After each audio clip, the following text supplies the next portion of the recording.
High court लेकर आया है 300 अमेजिंग वैकेंसीज जहाँ पे सेक्शन ऑफिसर से लेकर ऑफिस सबऑर्डिनेट तक की पोस्ट अवेलेबल है। हाय, अगर आपको भी जेन्युइन जॉब अपडेट्स चाहिए तो आप बिल्कुल सही जगह आ चुके हो।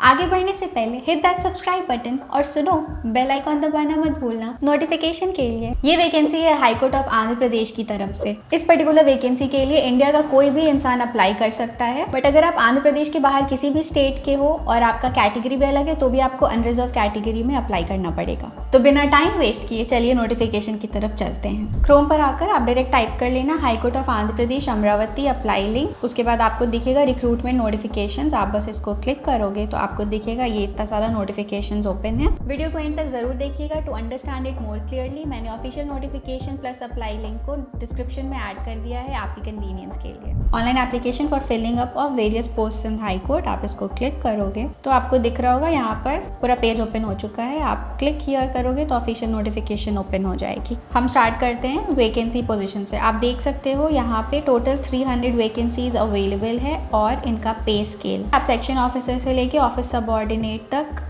आपकी सैलरी 20,000 से लेके 57,100 टू 1,47,760 तक ये आपका सैलरी ब्रेक डाउन है। और ये आपका कैटेगरी वाइज ब्रेकअप है वैकेंसीज का, ये भी आप अच्छे से देख लो। अब बात करते हैं एजुकेशन क्वालिफिकेशन की। तो आपको किसी भी स्ट्रीम का ग्रेजुएट अगर आप हो तो आप अप्लाई कर सकते हो। आप ग्रेजुएट के अलावा अगर आपने 12th पास किया है या आप 10th पास भी हो तो भी आप अप्लाई कर सकते हो। ऑल्दो यहाँ पर ये लिखा हुआ है कि आपका मिनिमम 7th क्लास से भी स्टार्ट हो सकता है, बट आपकी एज 18 ईयर्स होनी चाहिए मिनिमम अप्लाई करने के लिए। यहाँ पर आप जैसे देख सकते हो यहाँ पे डिग्री इन लॉ होना चाहिए। यहाँ पर लिखा हुआ है डिग्री इन बीटेक के लोग भी अप्लाई कर सकते हैं, कंप्यूटर साइंस अप्लाई कर सकते हैं। असिस्टेंट लाइब्रेरियन के लिए डिग्री इन लॉ वाले अगेन अप्लाई कर सकते हैं। कुछ आपको बेसिक कंप्यूटर नॉलेज होनी चाहिए।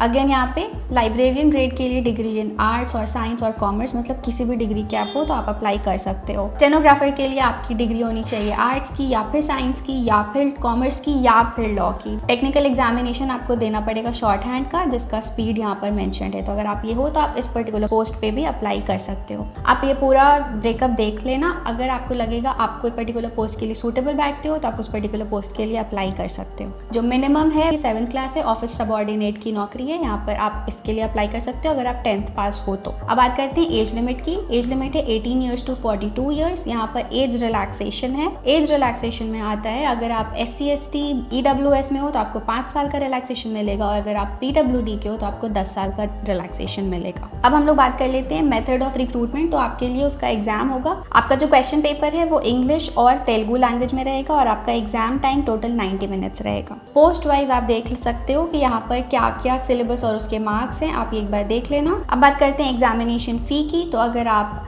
EWS BC या फिर अनरिजर्व कैटेगरी के हो तो आपको 800 देना पड़ेगा। अगर आप SC ST PWD के हो तो आपको 400 रुपीज़ देना पड़ेगा। एनेक्चर में आपका डिटेल सिलेबस दिया हुआ है ऑफ सेक्शन ऑफिसर और फिर यहाँ पर सारा सिलेबस दिया हुआ है। Computer based examination for the post of senior system officer, computer operator, assistant librarian and many more. और फिर यहाँ पर आपका सिलेबस दिया हुआ है for the post of office subordinates. जिस पोस्ट के अकॉर्डिंग आपको लगता है कि आप एलिजिबल हो, आप उस पोस्ट के अकॉर्डिंग सिलेबस देख लेना और उसके अकॉर्डिंग अपना प्रिपरेशन स्टार्ट कर देना। अब बात करते हैं आप अप्लाई कैसे कर सकते हो। जहाँ से आपने नोटिफिकेशन डाउनलोड किया था उसी के नीचे न्यू रजिस्ट्रेशन ID बनानी है। आपको यहाँ पे क्लिक हियर करना है तो आपका ये पर्टिकुलर पेज ओपन हो जाएगा। जितने भी इन्फॉर्मेशन यहाँ पे हैं, आपका पर्सनल डिटेल्स, आपका मोबाइल नंबर, आपका address for communication, permanent address, ये सारा आप भर दोगे तो आपकी रजिस्ट्रेशन ID बन जाएगी। एक बार आपकी रजिस्ट्रेशन ID बन जाएगी तो फिर आप ऑलरेडी रजिस्टर्ड करके लॉग इन कर सकते हो। आप वंस लॉग इन कर लोगे तो फिर आपका आगे का प्रोसेस स्टार्ट हो जाएगा। आगे के प्रोसेस में आपको अपनी बाकी extra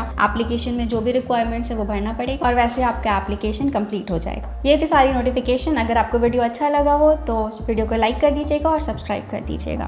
thank you. This is genuinely a very good opportunity, so all the best. Thank you for staying till the end. ऐसे ही जॉब अपडेट्स के लिए stay tuned. I promise you will not regret it. Bye.